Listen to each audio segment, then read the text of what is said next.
We're back again with Tej from Tej Talks, and this week we're talking everything about mindset, motivation, and business health.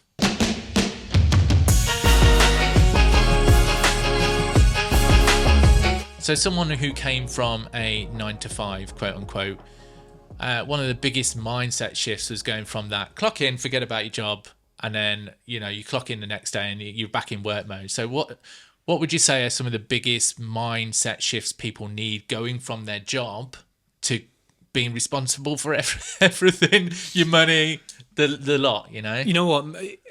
The biggest thing is responsibility, I think. Because, and you mentioned that there, because you go from just going in, doing your job only, or you probably do other people's jobs as well, leave, and then come back and rinse and repeat.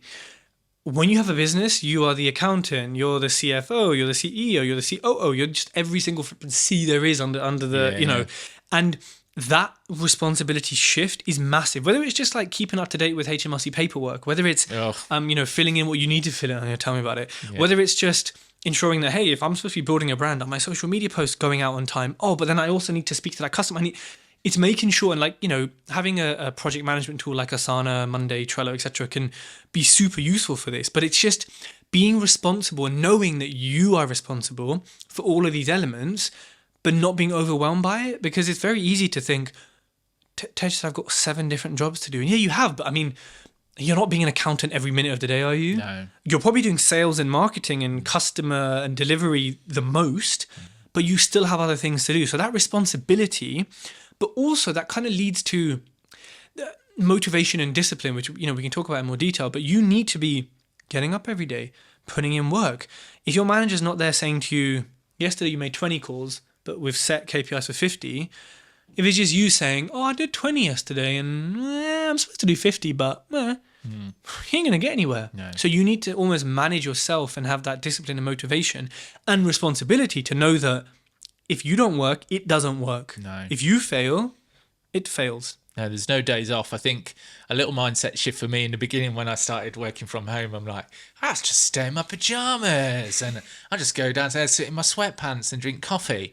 And then the thing with that is, in your mind, you're chilling, right? And it's almost surprising to me that when I got to the point, it was like, right, I'll set an alarm, 6:30, not as early as some. I'm not one of these guys that gets up at 5 a.m. and goes for a run, but that's cool. But having that 6:30 alarm, shower, you know, coffee, get dressed and get in the office at a set time, clothes, so if I was to leave the house, I wouldn't look like like a homeless bum. But just doing that was a massive mindset shift on me because I felt like I was turning up for work. Yeah, and I think people get into that kind of thing of it is just chilling, but actually no, you're quitting a job for a business, and a business, especially at the start, is way more hectic and takes way longer and way more into it to grow and even be as half as successful as you were in that 9 to 5. And little things like wearing outdoor clothes, you know, maybe having an office that is physically separated from the rest of your house and not taking work calls outside of it and not doing social stuff. With my office, it's physically split, but it's also like mentally split. I'm not doing like it is an office. It is totally separate. And I know when I wear outside clothes, I do feel different. Yeah, and I think the studio we're sitting in today is Mitch's studio, and Mitch isn't here today, people may have noticed, but he couldn't be here, and Tej was in town, so I was like, I'm not going to miss the opportunity. But once he said, that was part of him, because when he's at home, he has 2 young boys, and they've got a dog, and they've got cats, and when he's in his office, it's like, he's available, right? He said by having this and leaving that, he was able to switch off. My office is a garage conversion within my house, and I'm quite lucky. You know, I saw that. Looks really nice. Yeah, it's good. And when we bought the house, it's like, that's going to be my office. And I'm going to make it exactly how I want it. I'm going to have the sockets where I want. You know, when you buy a new house, like, why are there no sockets by the bed? Oh, classic. So I was like, it's great to have that, but I do find that it's easy to nip in and just send that client that little thing, and you know, not really have that full switch off at once. So I think that's a big thing if you can separate it. But not everyone has that luxury, especially in the beginning. No, sometimes you're at the kitchen, you know, table on these hard stools. Sorry, Tej, giving me Star vibes now. And so sometimes like you don't have that, and I almost think not having that luxury, like when you have adversity, drives you. So almost not having that, you may end up doing better than someone who does have that luxury, because you're like, I need to get out of this and I need to make money. But when you have that luxury, you're like, Yeah, I'm we chilling. can get Oh, you mean there. so like Yeah. having to work on your kitchen counter is like, right, I need to make It's more motivation. so I can Yeah, have yeah. that's a good point. It's adversity breeds success, right? Oh, I It love makes it. you, it makes you stronger. And you just think, I don't want this. Like, you know, when you have a bad experience at a restaurant, with a certain type of hotel, whatever it is, and you think, I don't want that anymore. It puts something in your head that I'm changing my life. Now I'm only doing this. I'm only flying that way. I'm only staying there. Yeah. It changes based on your experience. It's the same thing. I don't want to sit at this table forever. I want to have a flipping office and staff. Let's go. Yeah, I think my biggest motivation for going full time was just in a job that I didn't feel fulfilled in. I had an altercation, which I talked about previously, but a guy basically physically manhandled me on a delivery, because I used to be a truck driver before this, if you didn't know. And that was it. I was like, I got suspended. So I was like, well, that was the catalyst for me. I need to take control, because this guy who's my boss can take away my finances. So for me, that was what was it? Adversity Breed success. Yes, that was my adversity. One of the biggest things for me is maintaining motivation. I love what I do, right? But some days I just want to not do it. Sit on the couch. That sounds a bit American. Sofa. Sit on the sofa, watching Netflix, scrolling my phone, whatever it is. Just sometimes I just don't want to do the work. How do I solve it, Tej? So, okay, firstly, I have to caveat it and say, well, maybe you shouldn't be doing the work when your body feels like that sometimes. You know, there is a time to take breaks. There is a time to rest. There is a time to recover. And often your body will tell you that gently.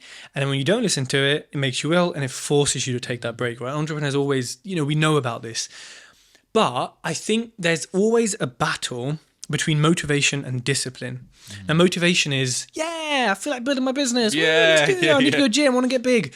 Discipline is, it's 6 a.m. This doesn't look like the gym. Yeah. Get to the fucking gym, Tej. Yeah. You know, it's, I've got all this bloody invoicing to do. Is it Tuesday? Do I do invoices on Tuesday? Do your fucking invoices. You know what I mean? It's like that voice says, shut up, you little bitch. Like, go, you know, like, go do that. And that's what discipline is. It's that time. It's that day. Yeah. It's almost like saying to yourself, you want to grow a business, but Don't you don't give want to do yourself the the work. choice to not. There's no choice. It's not a choice. Now, okay, whether you do the invoices passionately, whether you're in the gym passionately, that's motivation. And that still needs working on. Yeah. But as long as you're in good health and there's no warning, you know, it should be discipline. It should be, okay, well, I need to grow my business. So do I need to make 10 cold calls today? Yeah, I do. Okay, let's make them. You know, do I need to phone back those 4 clients even though like, I just want to watch Drive to Survive? Yes. Like it's that there's always a battle. So yeah, keeping up motivation, cool. Doing things you are interested in, taking breaks at the right time, ensuring that you're working but also resting, ensuring that you have a solid why. You know, why are you doing this? Is it just for money or is there a meaning behind this business? That will help your motivation. So will listening to your body and taking breaks and going on holiday. But I think really, you know, core to that, underneath that, is the foundation of discipline, which we need to build. And it's hard. It's easy for us to talk about it, but it's hard to be like, it's 5 a.m. Why am I not doing what I should be doing, you know? Yeah. I think something as I've developed as, you know, someone who works for himself, a freelancer, I've got to the point where I'm like, you know what? I'm not in the headspace today and that's okay. Yeah. And I'll go off and I'll sit and I'll watch Netflix for a couple of hours. And then all of a sudden I was like, you know what? I'm feeling better. And go into it. Because I work for myself. No one's going to tell me off. I haven't got no boss over my shoulder going, why are you not doing that editing, Gav? And I'm like, because I don't feel like it. Yeah. And I think, definitely something I learned is just being comfortable with not being in the mood. And I think too many times, like I work to live. I don't live to work. Exactly, yeah. So if I want to take some time off, if I want to eat my lunch, take half an hour longer and watch my Lego Star Wars for a bit longer. Watch Lego Star Wars. Love Lego Star Wars. All Star Wars, but Lego Star Wars is elite. Is that what? Is that a film? There's like films, there's series, and I watch them in Spanish, but with subtitles in English. So I'm learning Spanish. Oh, so it's like even funnier in Spanish. Oh well, that's kind of good because you're learning while procrastinating. Exactly. Love so it. if I want to do that, I will. Yeah. There's no boss like you said saying, Tej, your lunch break is 35 minutes. It's 37 minutes. Yeah.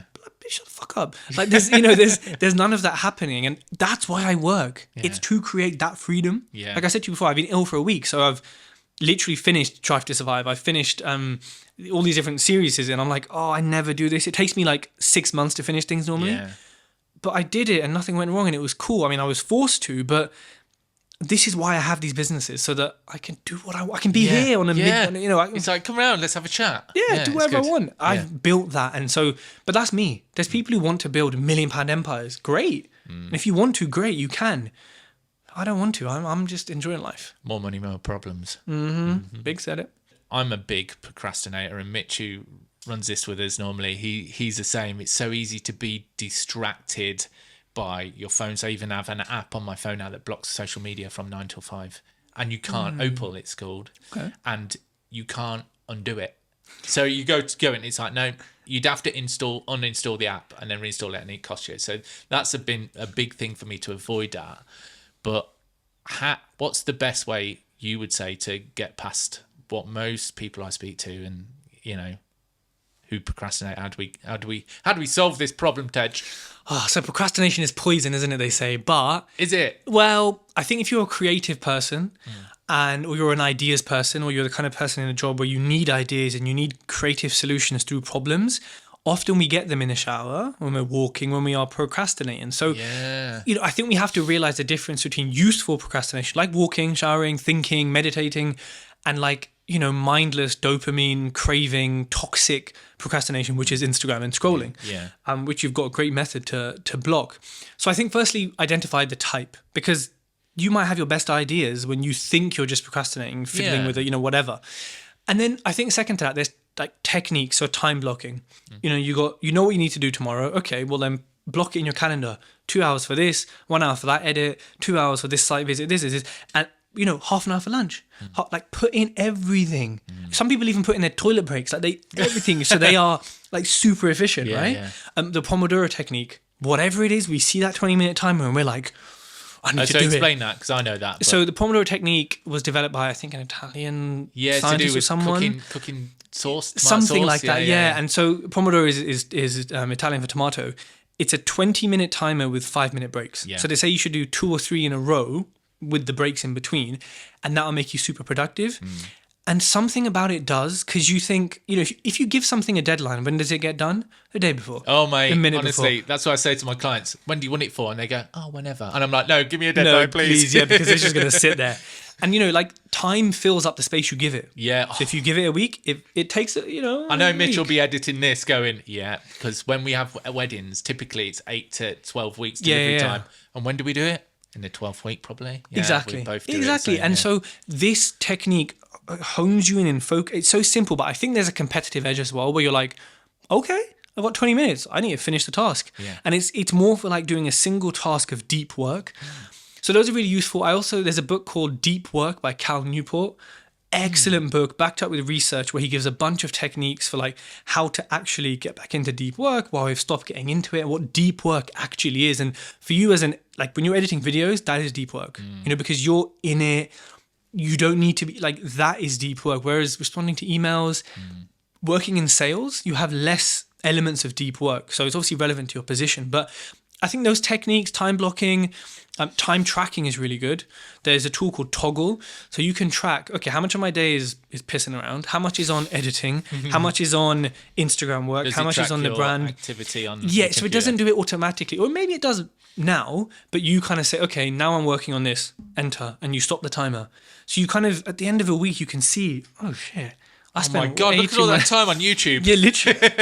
Look all that, like, and that can really help you then reflect and edit what you're doing to be more efficient. Yeah, something I started doing, I have my calendar where I've got my shoots in, and I started putting in another coloured label for blue for editing. And I was like, right, okay, well, I've got this shoot this week. I've done that shot, so I need to edit this that day, that day. And it's weird because I could still procrastinate, but the fact that I literally gave that day to that edit, I kept up. Yeah. And it was that science tells me that shouldn't work, right? But the fact that I went, okay, that edit today, because I've got that edit tomorrow. If I don't finish that today, then I'm going to have to move it. And it made such a difference. To be honest, I've slacked off a little bit on doing that. So that's reminded me to You've made back. a commitment to yourself. You've put it in writing. You know, instead of saying like, oh, I wish I was, you know, when people say, oh, I wish I was a property developer. I wish I was this. Okay, bullshit. When they put it in writing, it becomes more real. Yeah. Okay, today I'm doing this. It makes your words and your verbiage and your dreams into... okay, I've got to do it. It's there. Yeah. You know? It's brilliant. I've said it. Yeah. A phrase you hear a lot in my industry is imposter syndrome, and I'm sure most creators have come up with that when they're on their journey. For me, I've had it a few times where I take on a job that I'm not sure how I'm going to do it. I'm not sure how to shoot it. I feel like it's outside my comfort zone. And then I'm on that shoot and you're being paid, maybe you're being paid the most you've ever paid. And then all of a sudden you're like, what am I doing here? I shouldn't be here. I feel like a proper imposter. On the other side of that, it's definitely growth. Like when you break through it. But do you suffer from imposter syndrome? Have you ever suffered from that? And what would your advice be? No, I haven't, because if I'm meant to be there, I'm meant to be there. Yeah, that's good. If I've pitched a job and I know it's a little bit out of my comfort zone, I might have to learn a bit beforehand. Then I know that. I know that I'm over pitching, but I know that I can deliver it. Right. Like I would never pitch to the Institute of Physics to present on Niels Bohr's theory, right? Yeah, I don't even know. No, I wouldn't. No, we wouldn't. No. But if I did that, then I am an imposter. Yeah. But would I volunteer to speak at a university to talk about property investment? Yeah, because I bought 17 properties. Would I speak about buying businesses? Yeah, because I've done it. So I look at it purely logically, which is, okay, I'm out of my comfort zone. That's how you grow. Mm-hmm. Maybe I don't fully know how to do it, but I better flip and learn, because I ain't turning up and not knowing. Yeah. They have belief in me as the paying client, so clearly I'm meant to be here. So who am I an imposter of? Because if I wasn't meant to be here, I wouldn't be here. Yeah. And I don't get into situations where I'm doing something that's so out of what I do, because I don't have the expertise on that. Like I could never do a public thing on physics, but I could do it on property, on business, on mindset, on whatever. We're only talking about certain topics here. So, I know some people might say, oh yeah, but what do I know about mindset? What do I know about business? How can I even talk about it? You're always one step ahead of someone else. You always know one thing more than someone else. So I think sometimes you have to say, like all the things you listed there about like why you felt it, they're all excuses. And they're all excuses that actually you could fix and you did fix. Yeah. So kind of feeling like you're out of place is your own mind sabotaging you, because you did the job, you got paid for it, they obviously liked it. You then learn a whole new skill set or part of a skill set. Yeah. So, who's the imposter? Yeah, I definitely felt it. I think when we were starting this podcast, I felt a little bit about that. I was like, well, I feel like I'm quite new in this, 5-6 years full time, obviously been doing it before that as a side hustle, but I was like, well, what do we know? And then I think I had a little bit of a mindset shift, and you said it there, is like, you're one step ahead of someone. And there's people that probably look to me and Mitch and go, those guys are doing great, because we're always looking at the guy above us, right? So in a sense, I'm like, have we got anything to offer? But we kind of had a chat about it. It's like, well, we do. We've got 5 years plus of experience working for clients. There's something we can offer there. So I think, yeah, you're right. It's just I think that was the key thing. You're always one step ahead of someone else. So what? Yeah. And also, who cares about someone else? Like if you have 5 years of experience. Mm-hmm. Who are you an imposter of? You got experience. And if you're good, then you're good. Like there's some people on online selling courses, selling dreams. You should have imposter syndrome. You deserve it because you are imposters. Yeah. It's all the people who actually do shit get this imposter syndrome, but everyone else has the confidence to just think they're a know-it-all and they can sell things and they can teach you things. So there's a lot of like, almost comparing ourselves to people who should have imposter syndrome but don't because they are imposters. And they're showing us this comparison level of, wait, so they've only had 6 months in podcasting and they claim they've got all these hits and they've got all these guests.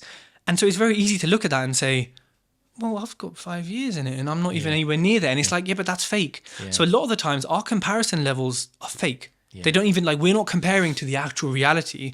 And so I think we have to just logically push away this self-sabotage and say, well, how am I an imposter? Yeah. You're not saying you're an expert, are you? I don't think once you said you're an expert. No. So then what are you impostering? Yeah, impostering. You know what? Yeah, I think you're talking about comparison. That's a big thing that a lot of creatives struggle with, because there's always someone one step ahead, like you say. Of course, and then you look at their work, and me and Mitch have spoke about this a few times, and you're like, how can I even compete with this?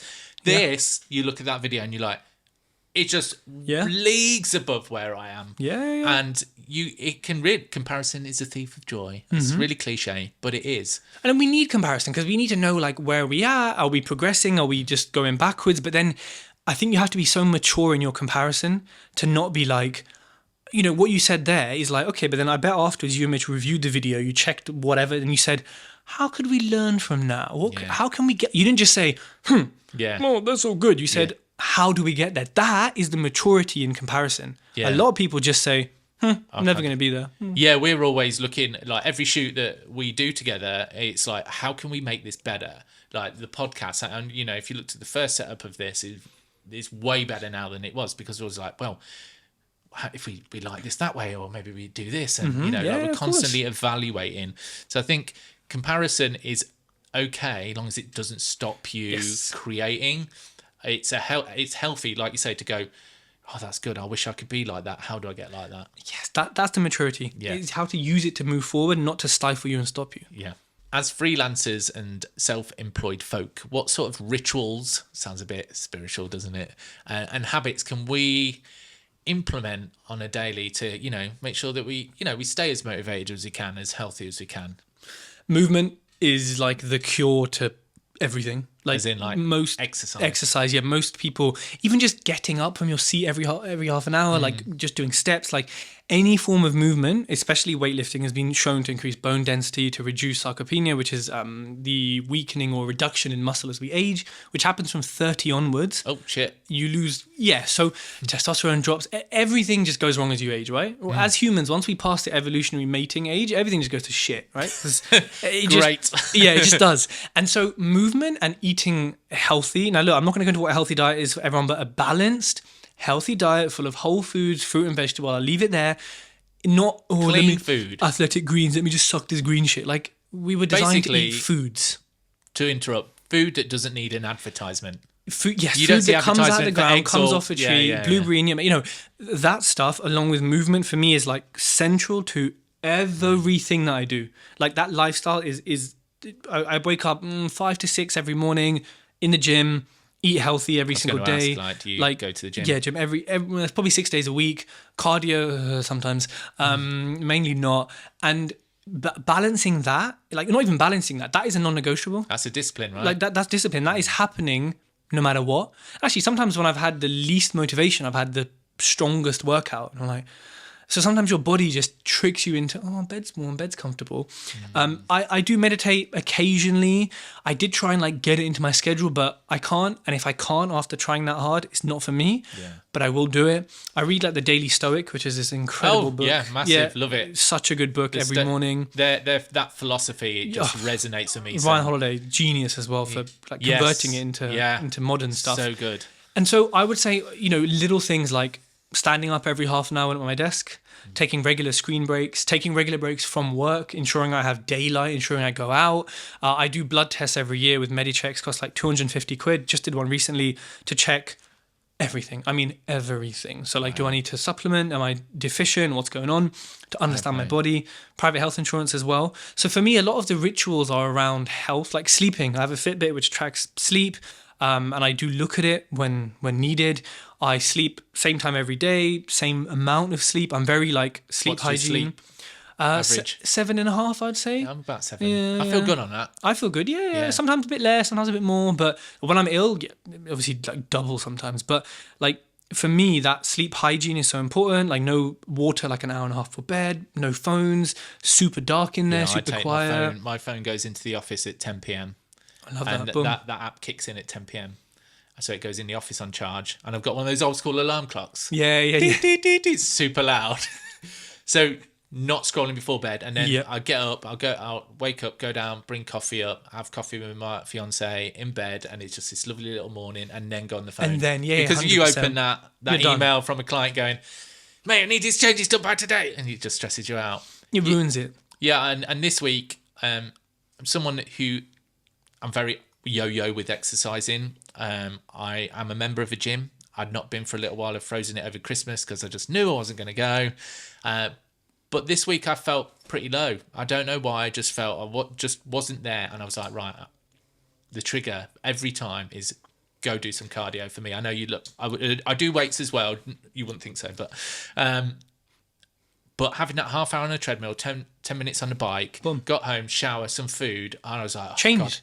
Biologically, you feel different, but also physically, mentally, it changes things. And so many people are so hesitant to just move. Even a 10-minute walk will reset things and get you going. And yeah, so for me, daily habits are centered around that. Just that, and I even also bought one of those walking pads because I've got a standing desk that goes up and down. Yeah. Standing posture. I'm shrimping a bit here, but so I put the desk up, it goes underneath, and I just walk while I work. I love that. Yeah. Super good steps in. Just so I'll just walk for an hour. You know, I can get. You're just busy. I can get like 5,000 to 10,000 steps in while just editing. It's a bit weird at first, like yeah.